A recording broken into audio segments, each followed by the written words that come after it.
Cześć, z tej strony Amelia. Cieszę się, że dzisiaj ze mną jesteście, bo dzisiaj chciałabym poruszyć ważny temat dla testerów automatyzujących, czy też dla testerów manualnych, którzy chcą się nauczyć automatyzacji. Chciałabym odpowiedzieć na palące pytanie, które nęka wielu testerów. Dlaczego wiem, że wielu? No bo nękało ono także mnie, kiedy uczyłam się na samym początku umiejętności związanych z automatyzacją i języka programowania. Tak naprawdę do teraz mam trochę problem z tą kwestią. I w zeszłym tygodniu miałam prezentację o rozwoju jako tester na meetupie. Na meetupie JIT-QA, podczas którego jedna z uczestniczek zadała mi takie oto pytanie.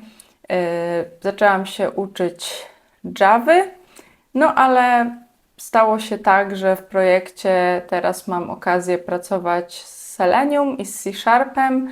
I jak mam podejść do nauki tego zestawu? Nie było zbyt wiele czasu, żeby rozwijać odpowiedź na to pytanie podczas meetupu, dlatego pomyślałam sobie, że to jest super temat, słuchajcie, na film, na trochę dłuższą wypowiedź i mogę tutaj podzielić się z Wami moim doświadczeniem i też różnymi informacjami na temat tych języków programowania i jak można zarządzać tym swoim rozwojem. Podam Wam ciekawe przykłady, nad którymi pracowałam razem z ChatGPT. No i zostańcie do końca, bo na sam koniec powiem Wam tak naprawdę najważniejszy wniosek z tego, jak podejść do nauki takiego zestawu. I nieważne, czy tutaj mówimy o takim problemie Java kontra C#, czy jakiś inny język programowania. Chodzi o samą ideę, jak zarządzać swoim rozwojem, kiedy uczymy się już jednej rzeczy, a w projekcie jednak mamy rzecz drugą. No to zaczynajmy. Pierwsza rzecz ważna jest taka, że jeśli chodzi o języki programowania i to, że najpierw na przykład uczymy się jednego, a później jakiegoś innego, jest trochę inna składnia w różnych językach programowania, ale generalne koncepty są te same. I jakby rola języka programowania jest ta sama. Problemy, które będziemy rozwiązywać, są te same. I takie abstrakcyjne myślenie programistyczne, którego potrzebujemy, też jest to samo. I jeśli rozwiniemy je już w jednym języku programowania, no to nauczenie się kolejnego nie będzie takie trudne. I to trochę jak nauka języków obcych. Kiedy umiemy jeden, to łatwiej się nam będzie nauczyć drugiego, na przykład pokrewnego. Ale tu jest nawet trochę inaczej, bo tutaj chodzi o konkretne, specyficzne myślenie. Więc jakaś nauka w jednym języku programowania i robienie zadań nie będzie na pewno stracona. Kolejną rzeczą jest to w ogóle, jak Wy się uczycie tego języka, bo taką pułapką moim zdaniem jest to, kiedy uczymy się języka programowania na zasadzie uczenia się jego składni. Czytamy sobie na przykład, czym jest pętla, no i okej, wydaje nam się to jasne, oglądamy jakiś przykład, idziemy dalej. To jest za mało. Jeśli się tak uczysz, to nie będziesz wiedzieć, jak używać tego w praktyce. Musisz ćwiczyć, musisz stawiać przed sobą wyzwania i też na przykład robić zadania algorytmiczne czy innego rodzaju zadania. Teraz mała autoreklama. Niedawno wydałam darmowy e-book na ten temat, o takich pierwszych krokach w nauce programowania z przykładami darmowych tutoriali i z krótkim wyjaśnieniem, o co chodzi z tymi zadaniami algorytmicznymi i czemu warto je robić. Więc zostawię na dole link do pobrania. W przyszłości planuję też trochę bardziej obszerne materiały, takie już bardziej pod testerów. No ale generalnie rzecz biorąc, zadania algorytmiczne, zadania ze stron typu Code Wars. Jeśli robisz je w jednym języku, to szybko zobaczysz, że tak naprawdę inny język to tylko kwestia składni.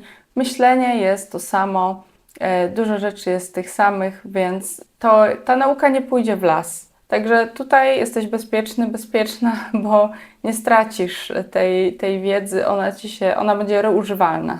A kolejna rzecz to są języki, które są do siebie trochę bardziej podobne i trochę bardziej odmienne. I tutaj jeśli chodzi o Java i C#, to masz szczęście, autorko pytania, bo one są do siebie dość podobne. I pokażę może kilka przykładów wygenerowanych przez ChatGPT. Te języki mają pewne różnice. Ja sobie teraz też przejrzę tutaj, co ja tu mam, żeby nie zgubić wątku. Generalnie ChatGPT, bo zadałam mu to samo pytanie, doradza, żeby na razie przejść na ten C#. No i właśnie, że jakby logika w programowaniu będzie ta sama, więc że to jakby jest w sumie okej.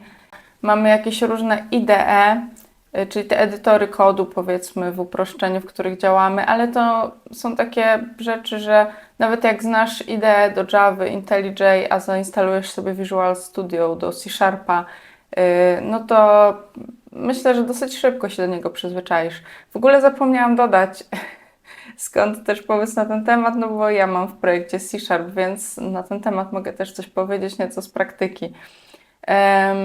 Jeśli chodzi o składnię, no to ona będzie się trochę różniła. Na przykład rodzaje kolekcji w C Sharpie będą inne, w Javie będą trochę inne. To może być jakaś różnica. Properties, gettery, settery tak zwane. Trochę będzie tutaj to też inaczej działało. W C Sharpie jest namespace, w Javie jest package. To jest coś, na co się można przestawić. Będą też inne biblioteki, testrunnery. W C Sharpie to będzie NUnit albo XUnit, a w Javie to będzie na przykład JUnit, więc są tu pewne różnice, ale to znowu są rzeczy, na które da się przestawić. Jeśli chodzi o samą automatyzację testów i narzędzia, jakie tu mamy, no to no dobra, znowu ten testrunner się trochę różni. Selenium jest wspierany w obu, więc jeśli się uczyłaś Selenium z Javą, a teraz użyjesz go z C Sharpem, no to znowu masz tutaj pewne podobieństwa, ale do tego przejdziemy zaraz. I to jest ciekawe, że C Sharp ma więcej tak zwanego syntactic sugar, czyli takich upiększaczy składni. Myślę, że ten cukier składniowy to jest trochę temat na osobny odcinek. Na razie zapamiętaj sobie termin i możesz wygooglać i poczytać sobie więcej, co to jest. No generalnie może to się wiązać z tym, że na przykład będzie Ci się przyjemniej używać niektórych rzeczy w C Sharpie, ale niekoniecznie, każdy ma swoją opinię. To jest też bardzo subiektywne, który język się komu bardziej podoba. I jeśli chcesz sobie spojrzeć na kod w obu tych językach, no to jakiś prosty Hello World czy coś takiego widać po nim, że to jest podobne w obu językach. No są różnice przy jakiejś deklaracji klasy czy metody. Żeby wyprintować, to jest trochę inna komenda w Javie, w C Sharpie. Jeśli chodzi o typowanie, to jest ważny temat i to jest taki fajny przykład, dlaczego przeskok z Java na C Sharp może być łatwy niż na przykład z Java na JavaScript, powiedzmy. Bo Java i C Sharp to są języki, które są oba silnie typowane. To znaczy, że zmienne, czyli po prostu takie obszary, miejsca w pamięci, gdzie jest przechowywana jakaś dana, na przykład Twoje imię albo jakaś liczba. Te zmienne, czyli po angielsku variables, mają swoje typy, że na przykład dana zmienna może być stringiem, czyli ciągiem znaków, po prostu tekstem, mówiąc potocznie. Coś może być na przykład jakąś liczbą całkowitą itd., itd. No i one są silnie typowane, czyli każda zmienna ma konkretny typ i koniec. I on jest określany z góry. No jak widzisz, różnica jest taka na co dzień, że w Javie na przykład string, kiedy deklarujesz zmienną, napiszesz z dużej litery, a w C Sharpie z małej.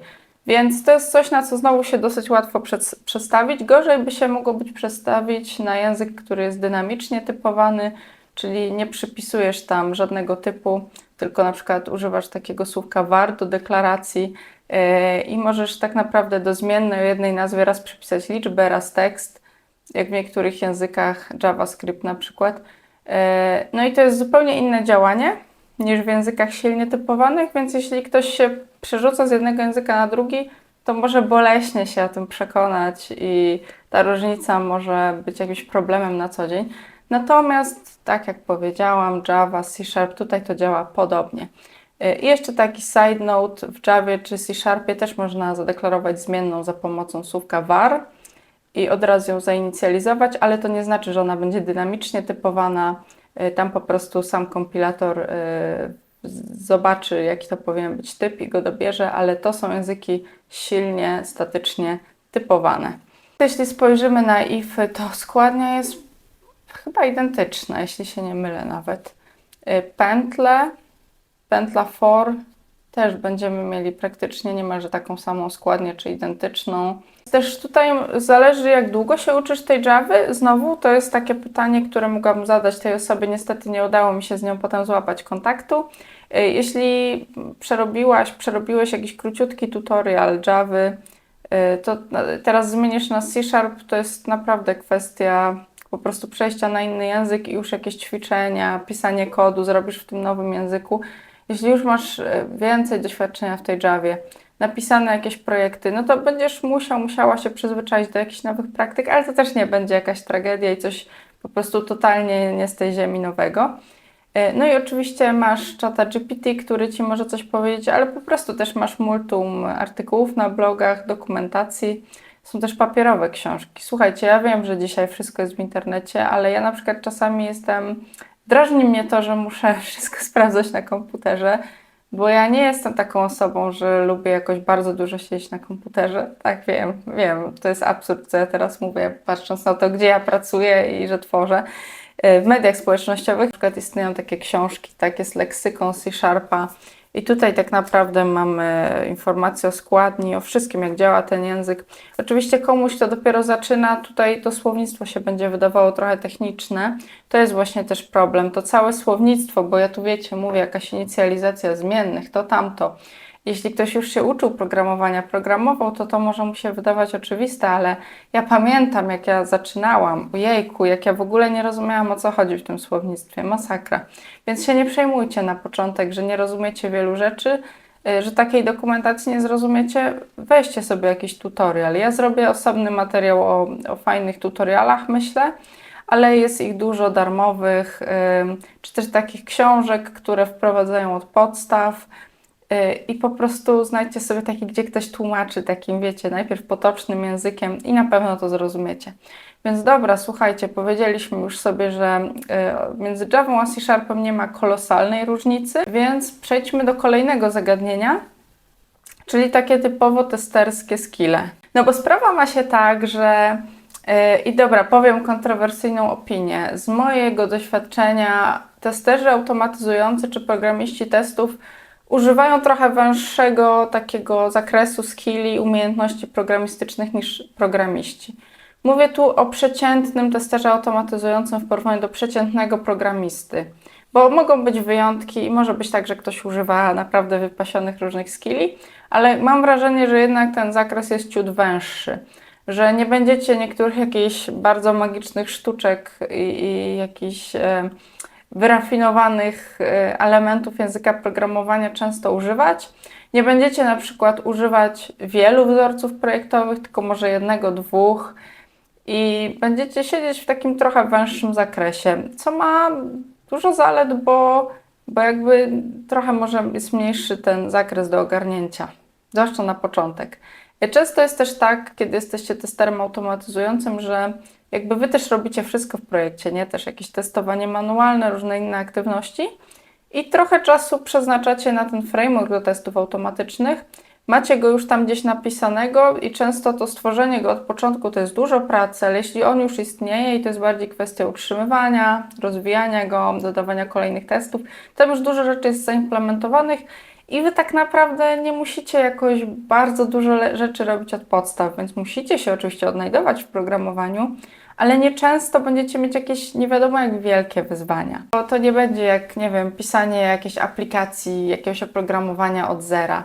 To będzie trochę inny rodzaj wyzwania. Część Waszego skillsetu będzie bezpośrednio związana z testowaniem, czyli w ogóle co automatyzować. Słuchajcie, jeszcze nawet nie zaczęliśmy pisać kodu, a to już jest bardzo ważne pytanie i bardzo ważna rzecz, którą Wy musicie umieć jako tester automatyzujący i część Waszej pracy, decyzja co automatyzować, jak ustrukturyzować te przypadki testowe. Sama znajomość frameworka. Tutaj autorka pytania wspomniała o Selenium, więc znajomość tego jak Selenium działa i te wszystkie metody, to jest duża część Waszego, powiedzmy, skillsetu. I to jak działa na przykład Page Object Pattern, inaczej Page Object Model, czyli wzorzec projektowy, który według niektórych nie powinien być nazywany wzorcem projektowym, no ale przyjmijmy, że to jest wzorzec projektowy. Więc jakby będziecie musieli wiedzieć, czym są te page'e i gdzie umieścić selektory, w jakim pliku. I dużo z tego to nie będą takie umiejętności stricte programistyczne, jeśli wiecie, o co mi chodzi. Tylko takie około związane z automatyzacją. Więc dużo z tego będzie niezależne od języka programowania, tylko związane z samą automatyzacją, z teorią, jak to robić, z dobrymi praktykami, z samym Selenium i jakimiś innymi frameworkami, bibliotekami. No i do tego jeszcze mamy ten język, czy to będzie C# czy Java. Więc duży skillset testera nie zależy od konkretnego języka programowania, więc jeśli zmieniacie język, to też nie tracicie oczywiście tego skillsetu. Więc to była kolejna rzecz. No więc już sobie powiedzieliśmy, że tak naprawdę Java i C# są dość podobne, że mamy ten skillset, że w ogóle programowanie to jest konkretna umiejętność, która też jakby są tam uniwersalne umiejętności. No i ostatnia ważna rzecz, którą chcę Wam zakomunikować.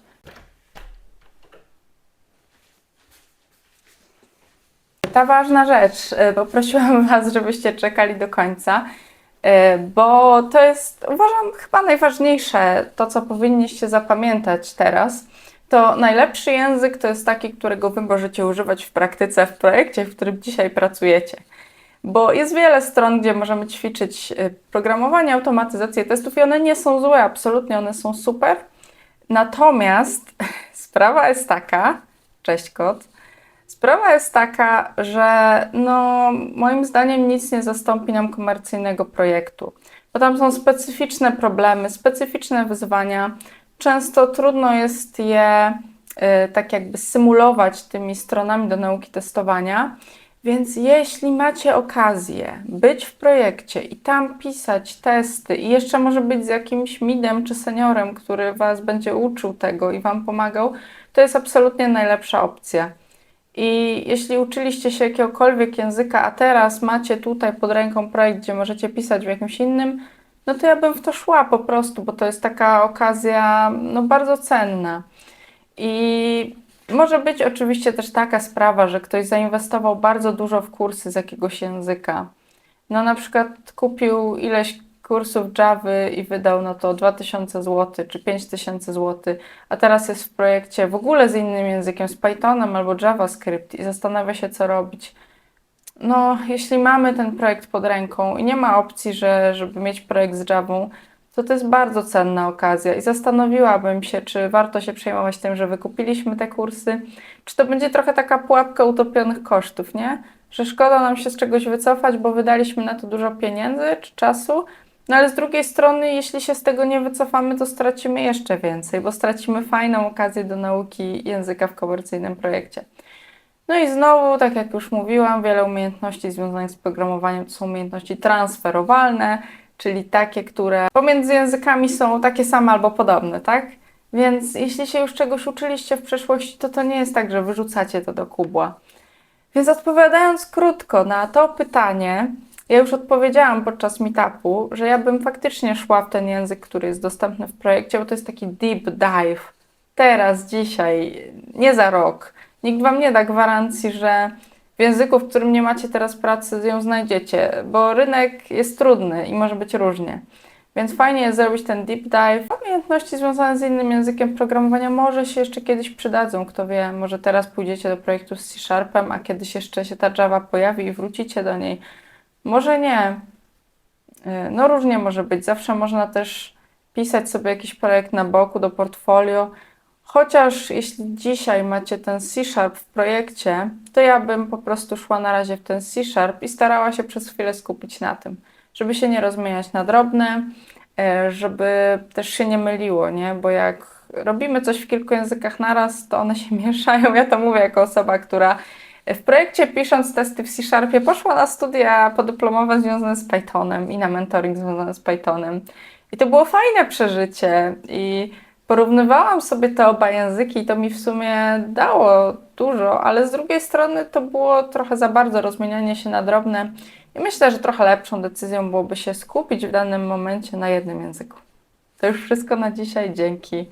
Subskrybujcie, jeśli macie ochotę na więcej tego typu porad i napiszcie mi w komentarzach, o czym chcielibyście posłuchać.